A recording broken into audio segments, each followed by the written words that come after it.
Hello and welcome to softexpert. Today in this video I'll be showing you how to create and design a form using free Elementor.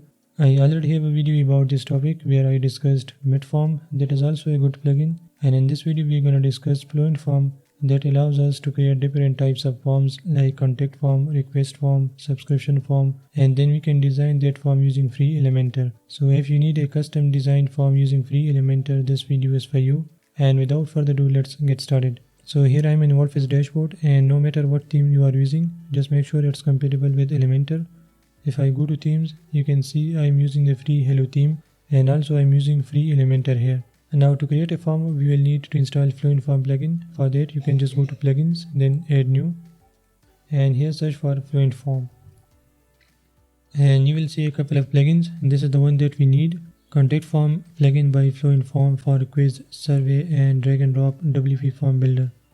Just install and activate it. And once you activate the plugin, you will see a new tab here which is Fluent Forms.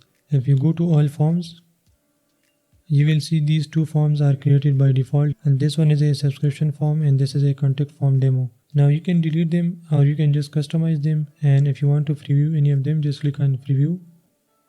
And this is a form with first name, last name, email, subject, and your message. And let's review this one. You can see email and then subscribe. And again, if you want, you can customize any of them or you can create a new one. To add a new form, just click on add new form. Then you can start from scratch or you can choose a template.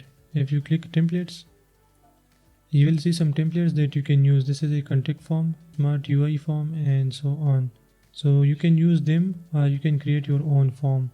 Let's start from blank just to show you every step. Okay, so I'll just click on create form,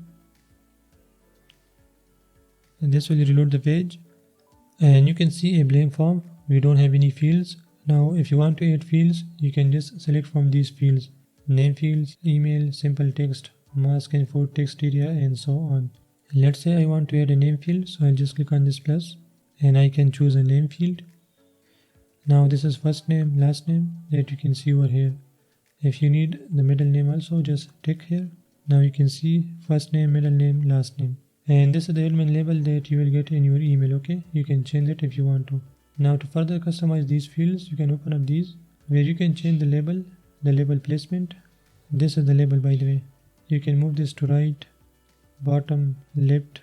You can see the changes over here. Okay, or you can just hide label if you want to. And this is the default value for this field. If you want to give this some default value, you can write that value, or you can select from different things like admin email, site URL, site title, and so on. And this is the placeholder, which again you can see over here. So here you can change the label, then placeholder. You can give it a help message if you want to, something like this. Then if you want to make it required, you can just select yes here, and here you can give it a message like this field is required. Now this is coming from global messages that we can change over here. We will cover this later on in this video. But if you want to give it a custom message, you can just disable it and then write something like first name is required. So it's completely up to you. You can write any label, you can use your own languages, and so on. Same goes for the middle name, the same fields. Okay, and then last name. For now, let's disable the middle name and we only have the first name and last name. And next up, if you want to add a new field, just click on this plus again. Then you can add from these fields. Let's say email.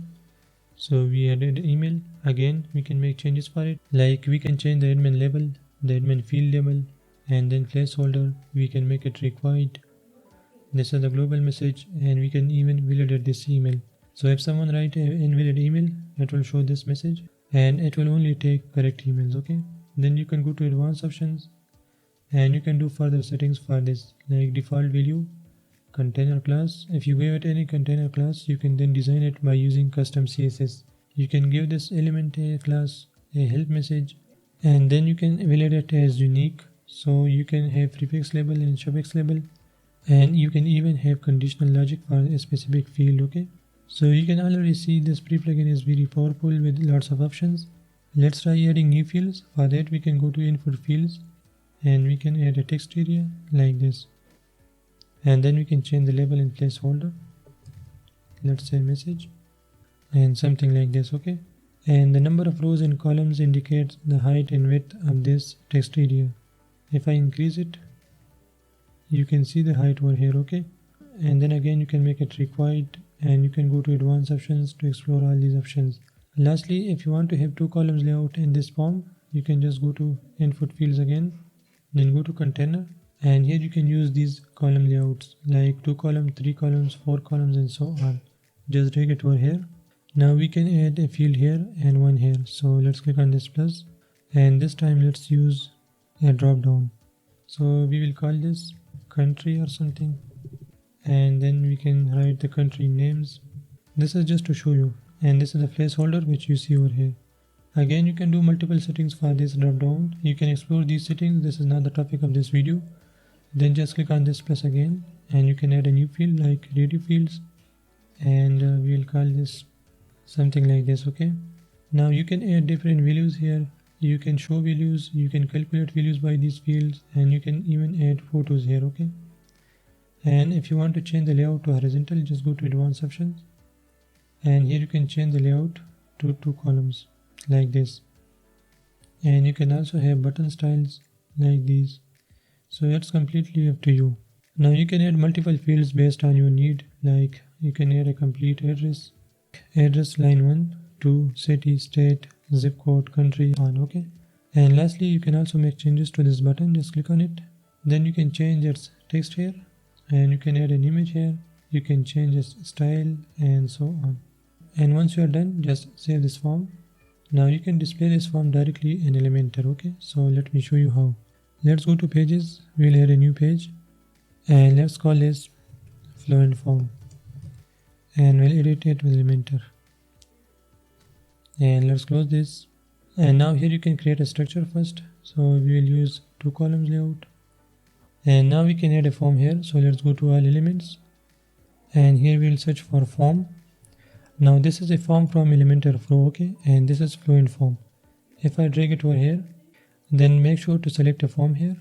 So we will select the form that we created, okay, which was blank form. By the way, you can change this name, I'll show you later on. And we got that form over here, okay. Now this is already a good looking form, but still if you want to customize it and you want to give it custom colors, width, and spacing, you can design this form right here in Elementor, okay. Let me show you how. First, let's increase its width. And now if I click back this form, I can go to style, and then I can customize the form container, the labels, text area, placeholder, and all these things. So you can see the amount of customization available in this free plugin by using free Elementor. You can completely change the look of this form based on your need. First, let's change the form container. So for that, we can give it a background color, which can be a classic color or a gradient. So let's use another color. For example, you can use any color, or let me just copy another color from my website. So I'll use that color, okay. You can even use an image background here. Then scroll down, and then you can give it margin, spacing outside the form. Let me show you. If I give this 20, you can see the spacing over here, okay. This is not looking good, but we can give this fading, which will be the inner spacing, like this, okay. And then you can give this border if you want to, and border radius, which will be the rounded corners. Let's give it 10. You can also give it a box shadow that you can see. You can always preview the form like this, okay. Then scroll down and go to label. You can change the text color for this label, something like this.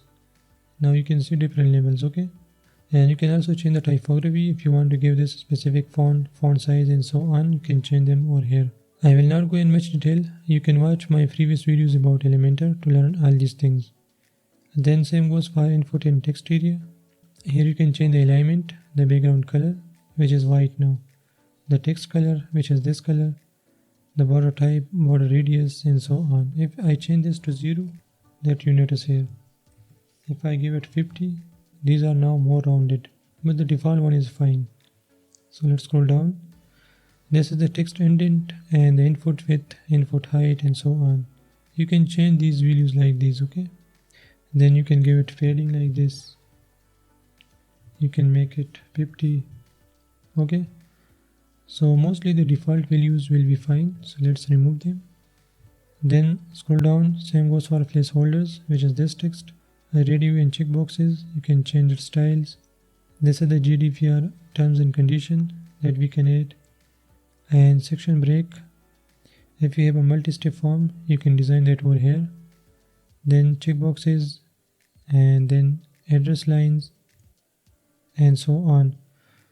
And you can even add image upload that you can stylize over here. Lastly, if you want to change the submit button, I usually change its color to match the theme color, okay? But you can give it any color like this. You can even change the hover colors. And this is the success message. This will display a message after submitting the form, okay? And then error message if there is something wrong in the form. So this was how you can create a form, and then you can design it using free Elementor. Now let me quickly show you some settings for this plugin. So let's go back to Fluent Forms. The first thing is, if you want to change the form name, just click on edit, then click here and change its name. Something like this, okay? And this form will also generate a shortcode that you can use in sidebar, footer or anywhere, okay? Then if you go to settings and integration, and here you can decide where to submit this form. So you can display a thank you message, you can redirect to a specific URL or a page, and you can hide this form or reset form. And then this is the form alignments and so on. And then you can go to email notifications, and now this is disabled, but you can enable it. And the form entries will go to the admin email. If you want to change it, you can go to its settings, and instead of this you can write a custom email, okay?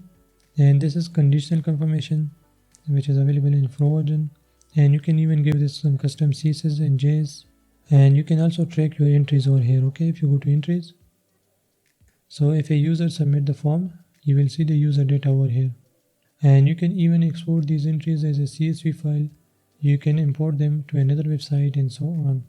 Lastly, you can go to global settings, and here you can make changes globally, which will affect all the forms, okay?